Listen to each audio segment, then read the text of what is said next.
2020, umat yang dikasihi Tuhan Yesus Kristus, Majelis Jemaat GKI Yerusalem mengucapkan selamat datang dan selamat beribadah kepada seluruh umat. Apabila ada di antara Bapak Ibu Saudara yang membutuhkan pelayanan, dapat menghubungi Majelis Jemaat di ruang konsistori setelah kebaktian ini selesai. Berikut ini kami sampaikan beberapa warta-lisan. Yang pertama, peneguhan penatua masa pelayanan 2020 sampai 2023. Peneguhan penatua masa pelayanan 2020 sampai 2023 akan dilaksanakan pada hari Minggu tanggal 23 Agustus pukul 9 pagi dan dilayani oleh Pendeta Melani Ayub Egnan.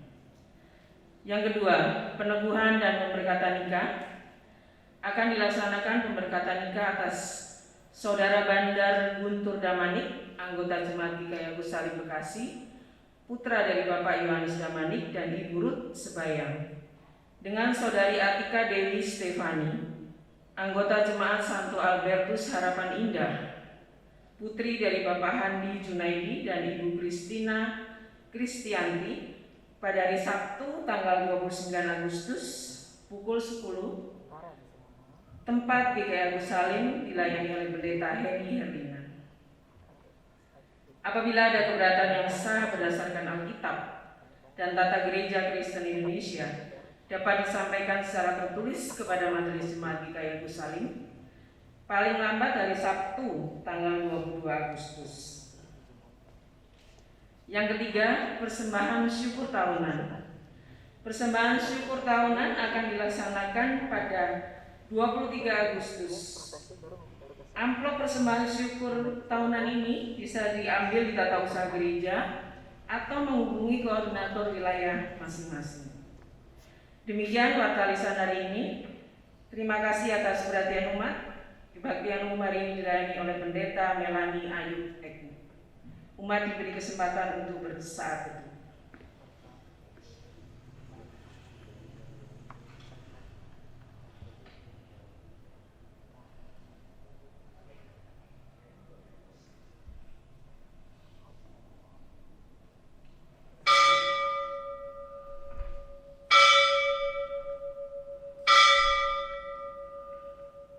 Umat diundang bangkit berdiri.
Pertolongan kita adalah dalam nama Tuhan yang menjadikan langit dan bumi, yang kasih setianya kekal selama-lamanya.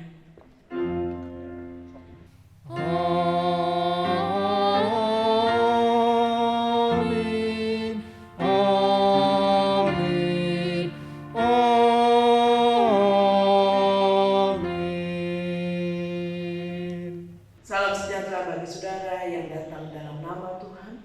Tuhan Yesus beserta saudara sekalian.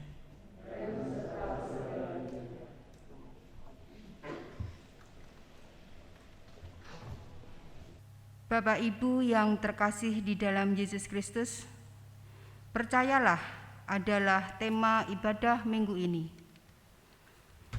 Dalam perjalanan sebagai murid Tuhan, kita perlu terus belajar percaya. Sebab menjadi percaya kepada Tuhan bukanlah hal yang mudah di tengah segala perubahan dan tantangan dunia ini.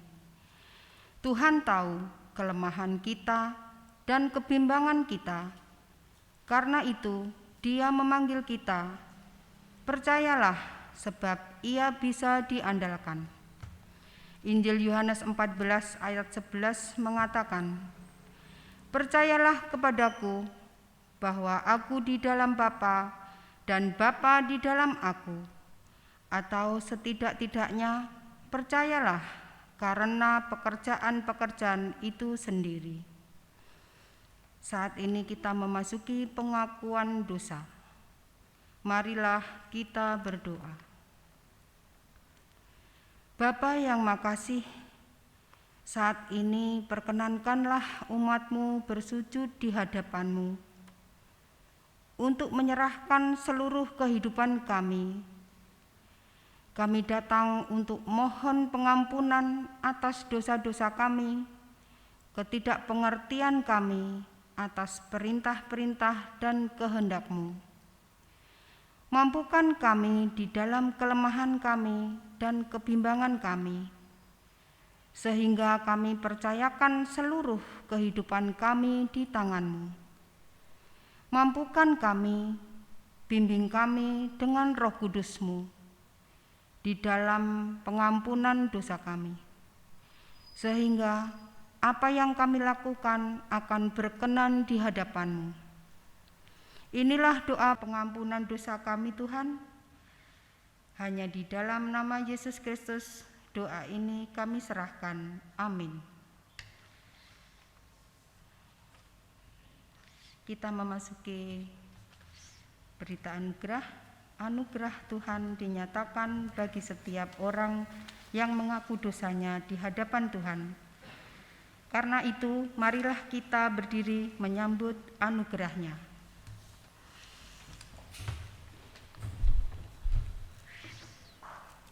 Berita anugerah dari Roma 5 ayat 8. Akan tetapi Allah menunjukkan kasih-Nya kepada kita, oleh karena Kristus telah mati untuk kita ketika kita masih berdosa. Demikianlah berita anugerah dari Tuhan. Syukur pada Allah.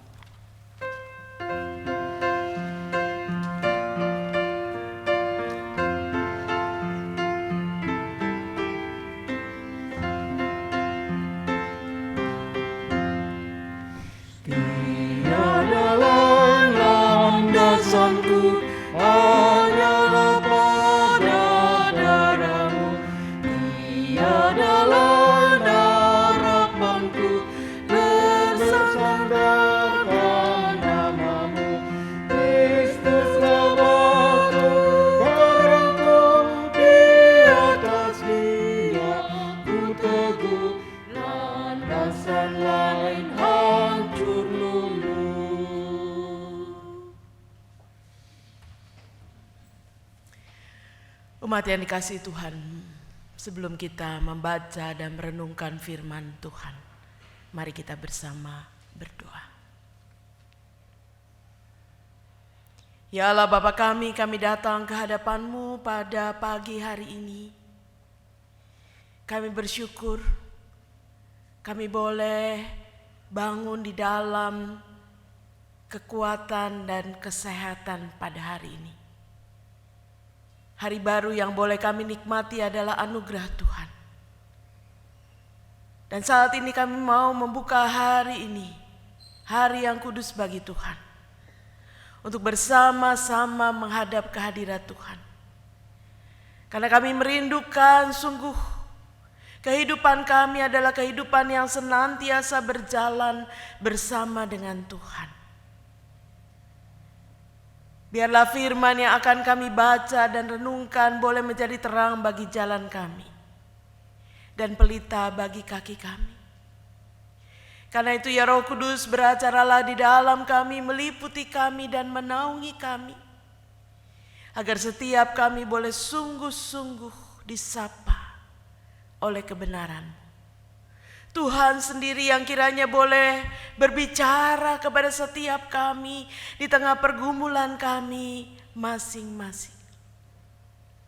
Agar kiranya ya Tuhan, sungguh kami tidak kembali dengan sia-sia, tapi kami beroleh berkat, kami beroleh damai sejahtera oleh karena Engkau yang boleh menaungi kami. Berfirmanlah Tuhan, sebab kami sedia untuk mendengar. Di dalam Kristus kami berdoa. Amin. Umat yang dikasihi Tuhan, pembacaan Alkitab pada minggu hari ini diambil dari Injil Matius 14 ayat 22 sampai dengan ayat yang ke-33. Demikian firman Tuhan.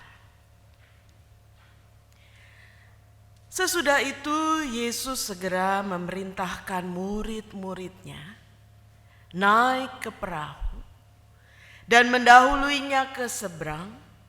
Sementara itu ia menyuruh orang banyak pulang.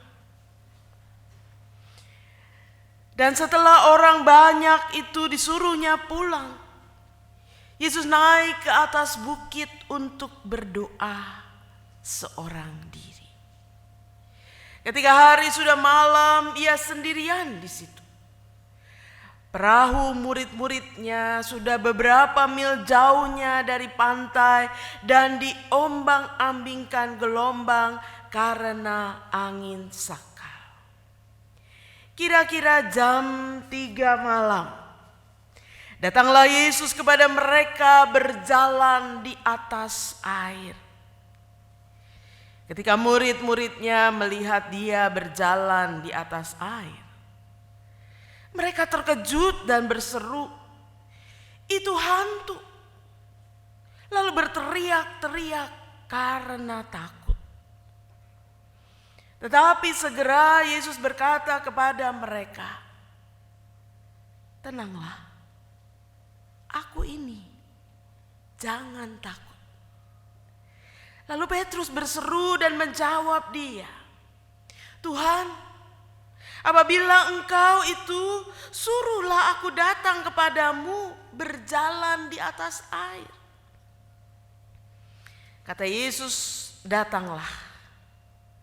Maka Petrus turun dari perahu dan berjalan di atas air mendapatkan Yesus. Tetapi ketika dirasanya tiupan angin, takutlah ia dan mulai tenggelam. Lalu berteriak, "Tuhan, tolonglah aku." Segera Yesus mengulurkan tangannya, memegang dia dan berkata, "Hai orang yang kurang percaya, mengapa engkau bimbang?" Lalu mereka naik ke perahu dan angin pun redalah. Dan orang-orang yang ada di perahu menyembah dia. Katanya, "Sesungguhnya Engkau anak Allah." Demikianlah Injil Yesus Kristus. Berbahagia setiap orang yang mendengar firman dan yang memelihara dalam kehidupannya. Haleluya. Haleluya, haleluya, haleluya.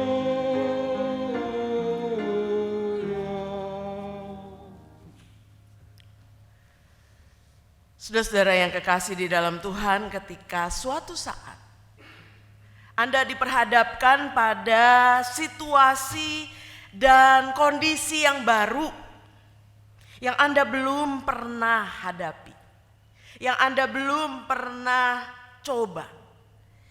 Pertanyaannya, apakah kita siap untuk menghadapinya?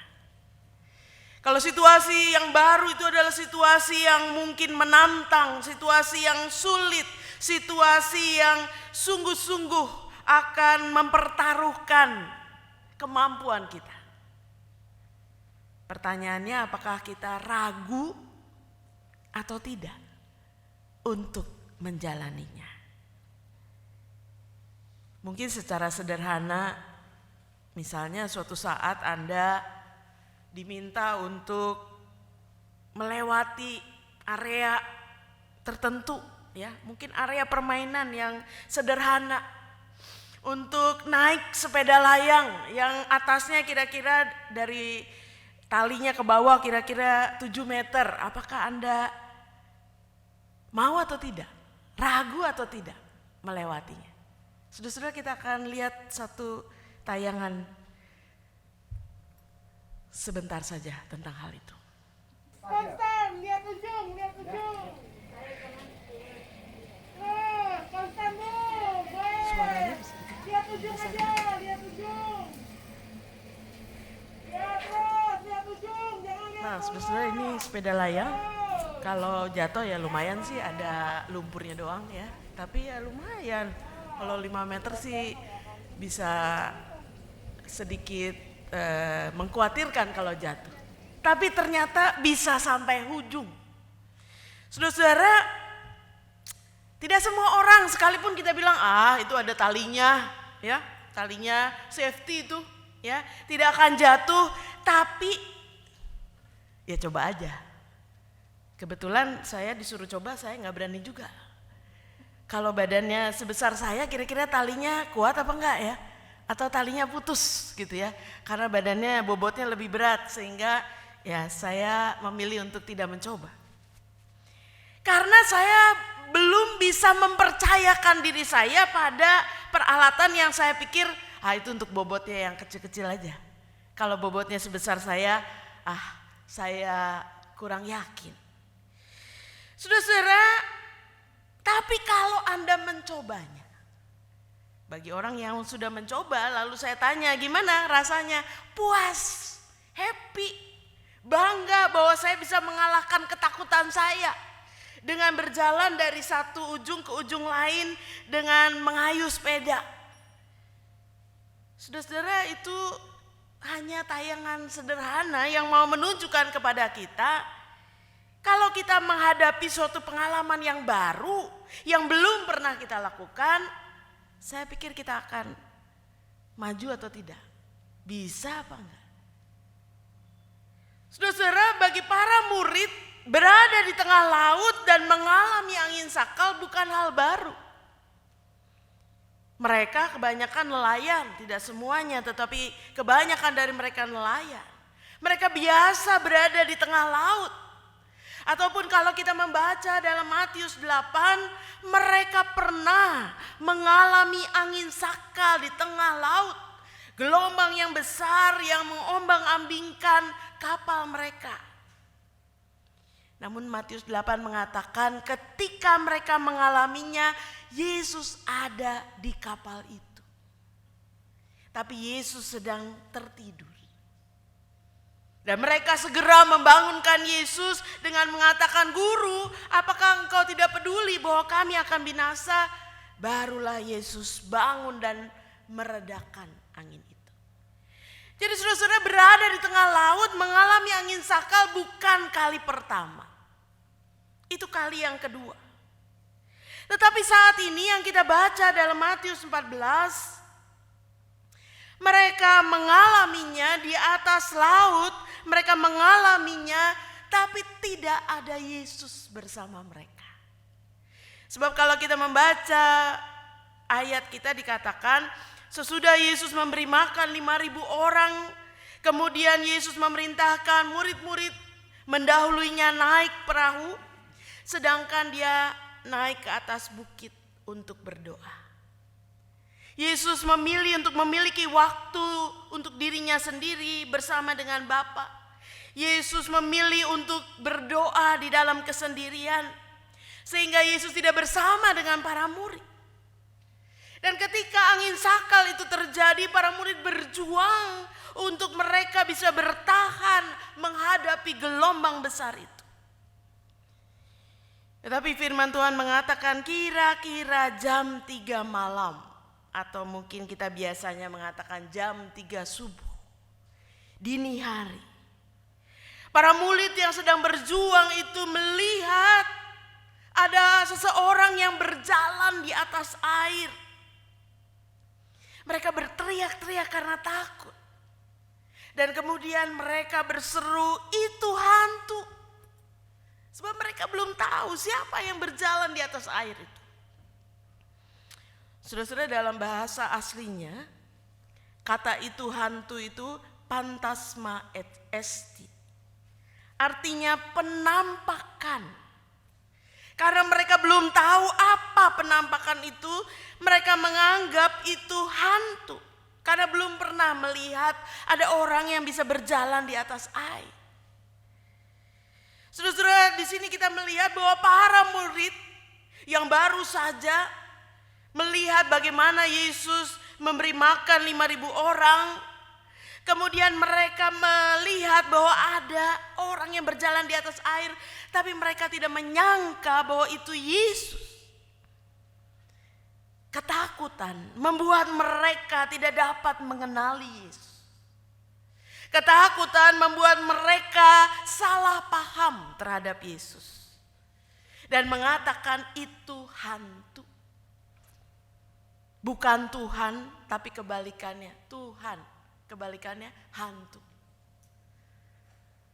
Saudara itu mau menunjukkan kepada kita bahwa ketakutan para murid bisa mengaburkan mereka untuk melihat siapa Yesus. Untuk mengakui Yesus. Tetapi itulah mungkin situasinya tidak memungkinkan karena mereka masih berada di tengah angin sakal, gelombang yang besar yang membuat mereka juga sungguh-sungguh berada di dalam ketakutan. Tetapi dalam firman Tuhan dikatakan, segera Yesus berkata kepada mereka untuk melenyapkan ketakutan mereka dengan mengatakan, tenanglah, aku ini, jangan takut. Saudara-saudara, kalau Anda sedang takut, dan tiba-tiba ada sosok yang sangat berwibawa, sosok yang sangat meyakinkan dengan mengatakan, tenang, aku ini, jangan takut. Menurut saya itu sapaan yang sangat melegakan. Sapaan yang sangat meneduhkan. Saudara-saudara, kata yang Yesus pakai, aku ini, dalam bahasa aslinya, ego eimi. Aku ini. Atau ini aku. Bukan sekedar untuk meyakinkan mereka bahwa ini Yesus gurumu. Tetapi dengan kata ego eimi, ini aku, Yesus mau menunjukkan dan menyingkapkan kekuasaan Allah di dalam dirinya. Bahwa guru yang kau kenal itu adalah anak Allah yang bisa mengatasi dan menguasai alam semesta ini dengan berjalan di atas air.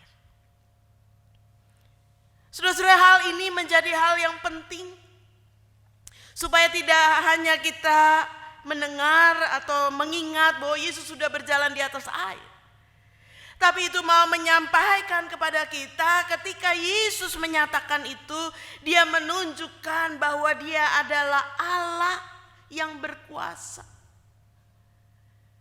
Dan dia mengawali semuanya dengan doa.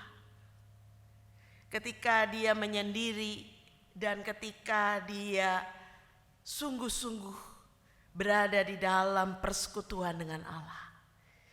Dan ketika dia mau menyatakan dirinya, meredakan ketakutan para murid, dia menunjukkan bahwa dirinya adalah Allah yang berkuasa itu. Saudara-saudara, dalam bagian firman Tuhan kita dikatakan segera Petrus berseru kepada Tuhan, Tuhan, apabila Engkau itu suruhlah aku datang kepadamu berjalan di atas air. Saudara-saudara, perkataan Petrus masih mengatakan apabila Engkau itu. Berarti dia masih ragu-ragu, ini Yesus benar atau bukan? Tapi dia mengatakan apabila Engkau itu Tuhanku dan guruku, suruhlah aku datang kepadamu berjalan di atas air. Petrus adalah murid yang sangat responsif, ya, yang sangat proaktif. Murid-murid yang lain mungkin masih bengong. Petrus langsung mengatakan, Tuhan, kalau Engkau itu aku mau berjalan di atas air. Dan Yesus mengatakan, datanglah, marilah. Maka Petrus turun dari perahu dan berjalan di atas air mendapatkan Yesus. Saudara-saudara, dia meyakini bahwa kalau itu Yesus, dia bisa berjalan di atas air. Kalau melihat Yesus berjalan di atas air, Yesus Allah. Tapi mampukah aku berjalan di atas air? Ini persoalan kedua. Kalau Yesus pasti mampu. Kalau dia adalah Allah, dia bisa. Tapi kalau saya bisa atau tidak? Dan Petrus minta supaya dia bisa berjalan di atas air. Dan ketika Petrus mulai berjalan dan kemudian ketika dirasanya tiupan angin menerpa dia, maka dikatakan takutlah ia. Dan kemudian ia mulai berteriak, Tuhan, tolonglah aku. Saudara-saudara, Petrus mau membuktikan bahwa itu Yesus dengan menolong dia berjalan di atas air. Petrus mulai berjalan, tetapi dia kemudian menjadi khawatir dan takut karena dia merasakan angin sekitarnya dan membuat dia mulai tenggelam. Pertanyaannya, kenapa Petrus tenggelam? Apakah karena Tuhan tidak bisa membuatnya berjalan di atas air? Saya yakin Tuhan akan menuntunnya. Tetapi ketika fokus Petrus bergeser dari melihat Yesus kepada tiupan angin yang ada di sekitarnya atau gelombang yang mulai dirasakannya, disitulah ketakutan menguasai dia lebih daripada segala yang lain. Saudara-saudara, ini menjadi bagian penting. Kita tahu Tuhan bisa berjalan di atas air. Percaya. Cuma persoalannya, apakah kita juga bisa? Apakah Tuhan memungkinkan kita untuk berjalan di atas gelombang kehidupan yang kita hadapi? Itu persoalannya. Kita perlu bertanya, Tuhan, mampukah aku berjalan di tengah gelombang kehidupan yang kuhadapi? Ada syarat. Kalau mata kita memandang kepada Yesus, fokus kita bukan kepada yang lain, bukan kepada gelombangnya, bukan kepada anginnya, tetapi memandang kepada Tuhan. Saya yakin kita bisa berjalan di atas air. Berjalan di tengah gelombang kehidupan. Sebab iman itu berarti percaya dan mempercayakan diri kita kepada Yesus. Kehidupan kita tidak akan sepi dari masalah. Saudara-saudara, gelombang kehidupan akan datang dan pergi secara khusus pandemi ini. Memberikan kepada kita pengalaman baru. Kita belum pernah ada dalam situasi ini. Pernah ada flu Spanyol 1918, tapi kita belum hidup semuanya di tahun itu. Kita ada di tahun 2020. Dan kita mengalami pandemi yang belum pernah dialami oleh siapapun. Dalam konteks virus corona. Ini suatu hal baru. Ini tantangan yang sungguh-sungguh luar biasa. Untuk membuat saudara dan saya, apakah kita bisa berjalan di tengahnya, tetap kuat dan tetap bertahan dan berharap agar pertolongan Tuhan akan terus menuntun kita. Saat krisis ada, saat persoalan datang, saat tantangan begitu besar, apakah saudara tahu Tuhan ada? Apakah saudara mengamini bahwa Tuhan itu ada? Saya yakin kita bisa mengatakan Tuhan ada. Saya percaya Tuhan ada. Cuma persoalannya, apakah kita bisa meyakini Tuhan ada dan sungguh-sungguh itu mempengaruhi kita untuk iman kita tidak menjadi goyah di tengah kehidupan ini. Sebab saat kita melihat besarnya tantangan, saat kita melihat lautan kehidupan yang menggelora kita, saat kita melihat waduh kasusnya semakin banyak, waduh persoalan semakin besar, disitulah kita seringkali menjadi bimbang. Saudara-saudara, firman Tuhan mau mengajak kepada kita, mari kita belajar dari Petrus. Jangan mengalihkan hati dan mata kita kepada Kristus yang sungguh-sungguh berkuasa atas segala sesuatu. Bukan hanya atas alam semesta, bahkan kehidupan ini juga anugerahnya.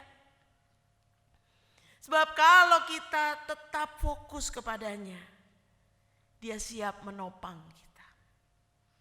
Sebab ketika Petrus hampir tenggelam, maka yang dilakukan, Yesus mengulurkan tangannya, memegang Petrus dan berkata, "Hai kamu orang yang kurang percaya, mengapa engkau bimbang?" Saudara-saudara, tanpa iman, hidup kita akan terpusat pada masalah dan krisis.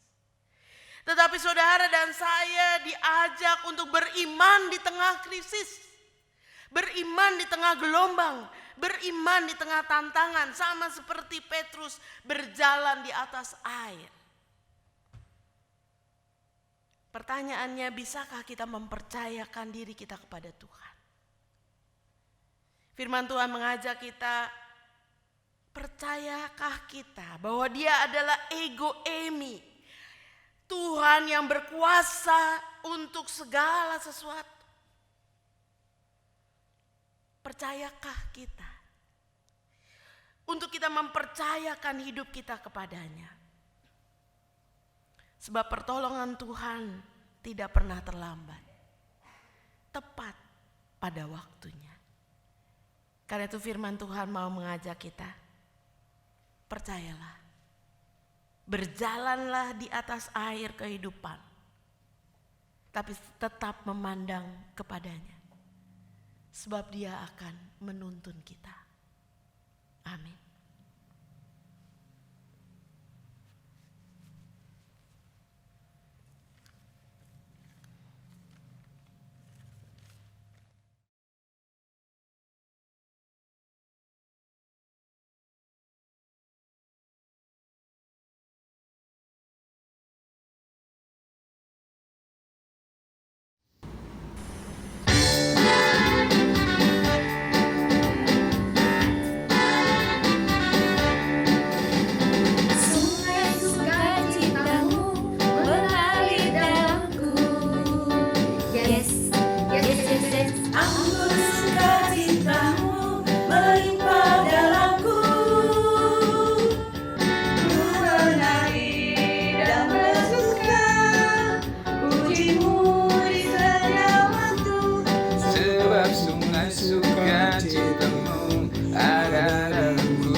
Bersama dengan gereja dari segala abad dan tempat, mari kita mengikrarkan pengakuan iman rasuli bersama-sama demikian. Aku percaya kepada Allah, Bapa yang Maha Kuasa, Khalik langit dan bumi, dan kepada Yesus Kristus, anak yang tunggal Tuhan kita, yang dikandung daripada Roh Kudus, lahir dari anak darah Maria, yang menderita sengsara di bawah pemerintahan Pontius Pilatus, disalibkan, mati dan dikuburkan, turun ke dalam kerajaan. Pada hari yang ketiga, bangkit pula dari antara orang mati, naik ke surga, duduk sebelah kanan Allah, Bapa yang Maha Kuasa, dan dari sana Ia akan datang untuk menghakimi orang yang hidup dan yang mati. Aku percaya kepada Roh Kudus, gereja yang kudus dan am, persekutuan orang kudus, pengampunan dosa, kebangkitan orang mati, dan hidup yang kekal. Umat Tuhan, mari kita menaikkan doa syafaat kita. Ya Allah, Bapa kami bersyukur bahwa kami memiliki Allah yang peduli, Allah yang siap menolong, Allah yang tidak akan membiarkan kami terpuruk dan tenggelam di dalam segala persoalan kehidupan yang kami hadapi. Biarlah Tuhan boleh menolong setiap umat-Mu di tengah pergumulan, di tengah persoalan, di tengah segala macam yang dihadapi. Biarlah kami tidak menjadi lemah, kami tidak meragukan kuasa dan pertolongan Tuhan. Biarlah Tuhan menuntun bagi saudara-saudara kami yang bergumul di tengah pekerjaan, tengah masa depan kehidupan, di tengah segala macam hal yang sedang dihadapi, kesulitan demi kesulitan. Mampukan kami melihat cahaya kemuliaan Tuhan yang tetap bersinar, yang tetap membuka jalan agar kami boleh terus melangkah di tengah kehidupan ini. Kami berdoa bagi mereka yang sakit, terbaring di rumah atau di rumah sakit, mengalami sakit yang berkepanjangan atau bahkan terpapar oleh virus corona. Tuhan berikan harapan, Tuhan berikan kepulihan dan kekuatan, supaya mereka tidak menjadi lemah, tetapi mereka percaya dan bersandar kepada Tuhan, dan Tuhan kiranya tidak mengecewakan harapan mereka, agar mereka boleh dipulihkan, disembuhkan, disehatkan kembali. Tidak ada yang mustahil bagi Tuhan. Kayak berdoa ya Tuhan untuk berbagai pihak yang berusaha untuk menangani penyebaran virus di Indonesia ini atau bahkan di seluruh dunia. Mampukan ya Tuhan sinergi baik dari pihak medis, kesehatan, pemerintah, dan semua unsur yang ada di dalamnya, pemerintah daerah, pemerintah pusat, untuk mengupayakan yang terbaik bagi keselamatan seluruh masyarakat. Mampukan kami juga menjadi orang-orang yang menjaga diri kami dan menjaga keselamatan orang lain. Karena itu ya Tuhan, biarlah berkaryalah melalui segala sesuatunya, agar kepulihan sungguh terjadi bagi bangsa ini, bahkan bagi dunia ini. Berikan kekuatan kepada tenaga medis untuk boleh berjuang di tengah segala macam kepenatan dan seluruh waktu yang mereka curahkan. Tuhan jagai mereka, berikan kekuatan yang berlipat ganda untuk mereka tetap bisa menolong orang lain. Biarlah ya Tuhan, segala proses yang sedang dijalani dalam tahap ketiga, uji klinis terhadap virus corona dan juga vaksin yang sedang diupayakan, biarlah ya Tuhan boleh berhasil, baik di Indonesia, di Bandung khususnya, atau bahkan di seluruh dunia, sehingga vaksin boleh segera bisa ditemukan dan segera bisa diproduksi dan dipakai oleh masyarakat secara meluas. Tuhan, hidup kami adalah di tangan Tuhan, bukan sekedar di tangan vaksin. Karena itu kami mau mempercayakan hidup kami kepada Tuhan. Baik keluarga, baik masyarakat kami, maupun gereja Tuhan. Karena itu ya Bapa, Engkau yang sudah memulai segala sesuatunya di dalam persekutuan jemaat Tuhan, biarlah Engkau juga yang boleh menolong bagaimana kami merawat jemaat Tuhan yang mungkin berbakti ada di ruang ibadah ataupun yang masih ada di rumah. Biarlah Tuhan yang boleh menilik satu persatu, Tuhan yang boleh memelihara, dan Tuhan yang tidak pernah terlambat untuk memberikan pertolongan.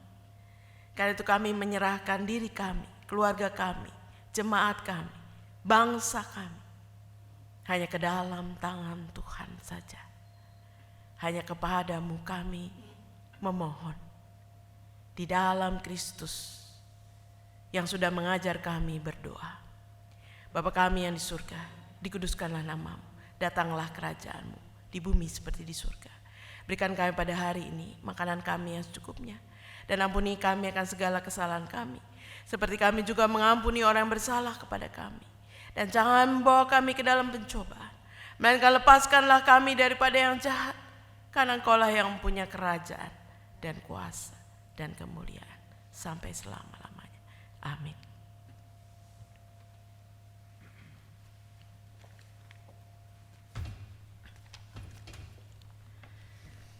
Umat yang dikasihi Tuhan Yesus Kristus, persembahan dapat diserahkan baik melalui amplop yang sudah dipersiapkan dari rumah ke kotak yang ada di gereja, atau juga melalui rekening gereja seperti yang tertulis dalam flyer yang dibagikan dalam warta WhatsApp atau yang tertulis dalam layar berikut ini. Adapun pembacaan Alkitab yang mendasari persembahan dari Mazmur 30 ayat 5, nyanyikanlah mazmur bagi Tuhan, hai orang-orang yang dikasihinya, dan persembahkanlah syukur kepada namanya yang kudus.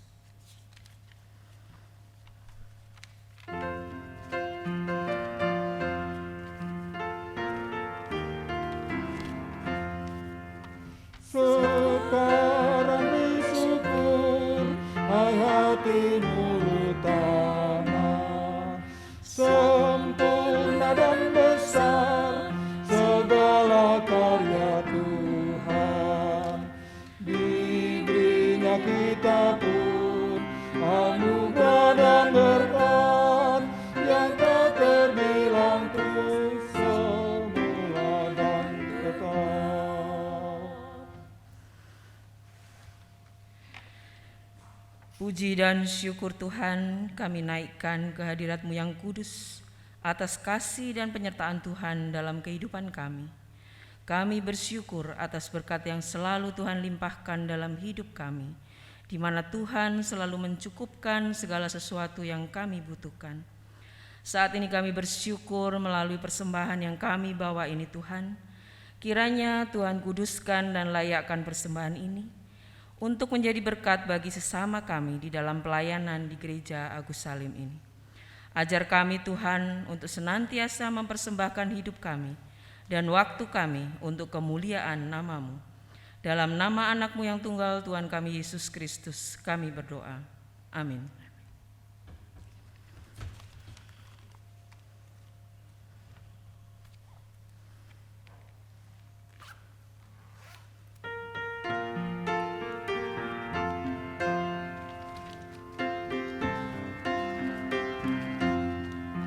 Siapa yang berpegang pada sabda Tuhan dan setia mematuhinya, hidupnya mulia dalam cahaya bakal bersekutu dengan Tuhannya. Percaya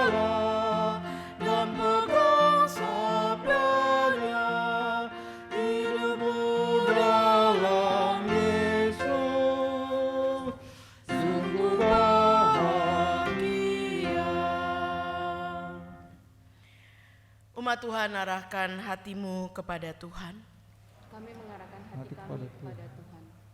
Jadilah saksi Kristus. Syukur kepada Allah, Terpujilah Tuhan. kini dan selamanya. Pulanglah dan tetap percaya dan terimalah berkat Tuhan. Tuhan memberkati engkau dan melindungi engkau. Tuhan menyinari engkau dengan wajah-Nya dan memberi engkau kasih karunia. Tuhan menghadapkan wajah-Nya kepadamu dan memberi engkau damai sejahtera. Amin.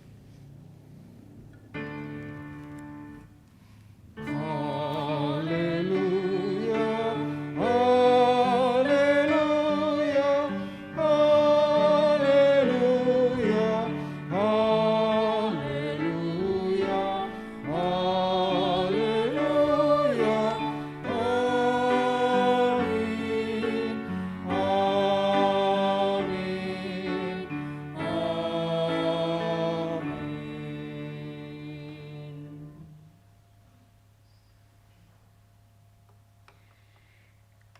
Kebaktian selesai. Selamat hari Minggu. Tuhan Yesus memberkati.